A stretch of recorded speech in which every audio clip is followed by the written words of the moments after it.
What's up, YouTube? It's time for a shop talk update video. I've had some other customers drop off their vehicles that have been on the schedule for months, so I've been working on those things. And unfortunately, I'm a one-man shop, so Logan's Tacoma is sitting pretty over here on hold for now while I knock out a couple things, and I'll jump right back on it and start collecting footage for part 4, so you guys can keep an eye out for that. But for today, I wanted to just get a video on the channel to explain to you guys what's going on with Whiplash. So I have customers on the calendar that I scheduled, 6 months ago when I was, booking out 6 months, and some of those people drop off the calendar as time goes on, and almost all of these projects have snowballed to the point where my schedules are overlapping. I've had people on the calendar for months that have been waiting for months to get in here, and so Logan's Tacoma has to wait while I honor the calendar slot for the other customers and get these guys in and out of here and make everybody happy. At the end of the day, that's my goal, is to do my best work, make enough money to pay the bills, and keep everybody happy building really cool trucks. So this is where we're at on Logan's Tacoma right now. It's sitting pretty over here. I don't remember where we were at the end of part 3, but since then I've done a little work. We've mounted the 37s, got some super nice tires on here. I've mounted a bunch of the underhood accessories, the UMP filter, the fuse box. I have a new fuse box there because that one's all busted up. I've done a power steering install. That is the JD Fab How power steering kit for these Tacomas. I've done a bunch of tabs. And I know I need to cut back on my ums. I'm working on that. But this is where Logan's Tacoma is at, and you guys will see all these details in part 4. When I go back on this thing, I'll start collecting more footage again, and I'll go over all these details. I think that's all we'll talk about on Logan's Tacoma today. And now I'll show you guys what I've been working on while this one's on hold. So this is Brandon's 1999 F-150. This truck was built a long time ago, and this is what I've been told by Brandon. I don't know, but this truck was built a long time ago in California and has been sitting for several years, and so he's brought it to me to freshen it up. We're doing a bunch of prep stuff, doing a bunch of upgrade stuff, but I have 4 new shocks. There's some IBP coilovers for the front. I got to do springs on it. He's got some 3016 pre-runner series bypasses for the rear. So I have blown the suspension apart. I did some alignment deletes in here, which are kind of hard to see, but I did it on the inside. Since we had such a wide spacer, we were replacing the spacers anyways, so I ordered shorter spacers, did the math, and we deleted the alignment slot on the upper control arms there. I found some cracks on the tube work. That's what I've been doing this morning, grooving those out, welding them back in. He brought this truck to me basically complaining it's extremely stiff. It feels worse than stock, and a lot of that was slop in bearings that aren't moving freely anymore. There's some seized bushings on the leaf springs in the rear. The overall leaf spring geometry in the rear was incorrect, so he was pulling about 11 inches of travel and bottoming out on the bypass shocks rather than the bump stops. And I think there was like an inch between the axle and the bump stop at ride height, so he was just constantly hitting the bump stops in the rear driving down the road. I can only imagine how uncomfortable that was, and this is his daily, so we've got to get that fixed. We got to get this thing working properly, and so he brought it to the right place. So I have blown the suspension apart, pressed all the uniballs and everything out of the arms, and took those to sandblast. They are currently at sandblast. I pulled the rear suspension, took the axle to Chase Bice at Ron's Automotive so he can set up the differential with fresh bearings and seals.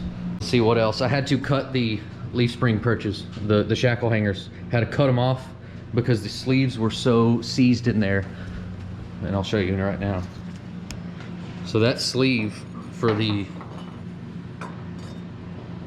shackle hanger is the bolt is seized to it so bad. I actually had to cut the shackle hanger off and then slide that out and hammer the bushings out. And these bushings really aren't horrible, but we got fresh ones coming anyways because we're not putting no junk back on this thing. I'm gonna try to reuse these shackles. If not, I will have to build my own. When I figured out how horrible the geometry was on the back of this thing, I called Brandon and we had a long talk about what's the move here. Do we slap bushings in this thing and leave the incorrect geometry for the new shocks, or do we go ahead and spend the extra money and time right now while we have it apart and build back better? So luckily Brandon agreed with that and had the budget ready to go. So I was able to talk Brandon into doing the G2 link killer undersprung leafs. Got his rear axle freshened up, new rear shocks. I have the bump stops blown apart, and this was a trick. So check this out. I'm sure this is a common problem. A lot of you guys watching have probably had to deal with this a lot too. Bump stop bodies are seized inside these cans. So these cans are welded through the frame, and when you weld on the bump stop cans, they distort and they shrink and they stretch and they oval out, and these bump stops get seized in there. So I made a tool for the front bump stops, the 2.5s in the front, that worked really well for extracting the bump stops out of the cans. And then I gave it an honest try in the rear. These cans are just extremely distorted from all the tube landings and going through the frame rail and everything.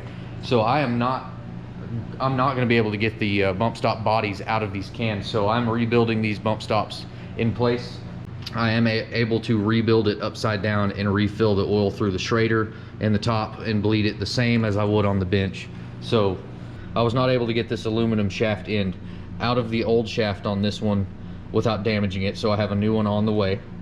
I was able to get the nylon pad out of there, but the old one, it broke itself before it would unthread, so that's why that looks like that right now.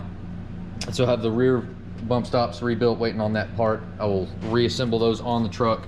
And then these are the front bump stops. Notice that this body is in significantly better condition, so I'm wondering if this bump stop hasn't been replaced. But I noticed that is the piston from a regular pre-runner series coilover shock. So I don't know who would have put that in there. Shout out to Marvin at King for helping me through this. I've got the correct piston on the way and a replacement threaded end for this bump stop shaft, and I will get all those put back together and reinstalled. See, these are the 1.25" shafts from the 2.0 bump stops. They have a little pitting going on. I think the other one was a little bit worse, but you know, I wouldn't just replace one for pitting and leave the other one. We'll keep the shafts on the same life cycle throughout the truck.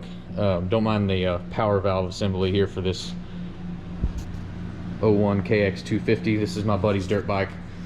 He swapped a four-wheeler for it, and turns out the guy that had the bike before us had put a top end in it and accidentally wrinkled the head gasket. So when we first tried to crank this thing, it ran away and killed that brand new piston and took out the jug with it. So we pulled the jug, sent the jug off to be re-Nikasil plated, and it'll be coming back with a new piston and rings and gaskets, and we'll put this thing together. So this thing's taking up a spot on the bench for now. It won't be long.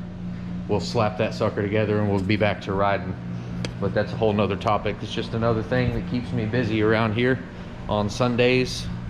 Sunday fun days, the boys come over and we work on dirt bikes. But and then of course there is the drag truck chassis project. The customers asked me to not show it much and not talk about it much. It's a drag racer thing, I suppose. But I've been spending a lot of time and a lot of effort on that, and it's really awesome. I'll put some clips in there. I'm sorry, Tyler, don't sue me, but I'm very proud of the work we're doing on your chassis, and I need to show my people what we're doing. So this leaf spring rode from California right through Sherman, Texas, right about an hour from me, and then went all the way to Monroe, Louisiana, and then to Memphis, Tennessee, and then to here. And I'm still waiting on the other leaf spring. It shows to still be in Memphis. Shout out to FedEx, appreciate it. But yeah, once the other leaf spring gets here, I will be able to start cycling and building shackles and whatnot. And so that's what's going on with this F-150. We've got some upgraded shocks I'll show you right now. He's gonna get way more travel out of the rear. He's gonna be much happier with the ride quality, front and rear, with the new bearings. I found all kinds of dangerous and spooky things. There was a broken snap ring on the uniball at the top of the spindle on the driver's side. There was seized bolts, extremely sloppy uniballs. This thing needed a lot of love. So this thing very much needed to be gone through. So here's another one that's dropped off here, and this one's Dylan. He's a good buddy. He's been coming over on Sundays riding dirt bikes with us. So he dropped this one off and didn't get on the schedule, and basically said work on it when you can, make as much progress as you can, and it's kind of just a in-between filler type of job whenever things get slow, which hasn't happened yet. That's why it's still sitting outside. So he dropped this thing off early. We did a header install, stainless headers, mild steel exhaust, built him a full custom headers back exhaust, and I ordered some lights to do a third brake light housing that was an aluminum wing with the race style 6-inch oval lights in it. And I have all the material and lights and everything here to do that. I've just been super busy and haven't had time to get on this one, trying to honor everybody that's on the calendar, honor their time slots. So that's something that's really cool. I don't get to do a whole lot of sheet metal work, so it's going to be an awesome learning project. But if you could imagine an aluminum wing with the race lights. He's also dropped off the fiberglass fenders, the fiberglass quarter panels, and the rear doors. So he's got full glass going on this thing all the way around, and we've been in talks about suspension and cage and everything. He actually went and bought the front section of the frame that's already beamed with the swingers and everything, that I'll show you here in a minute.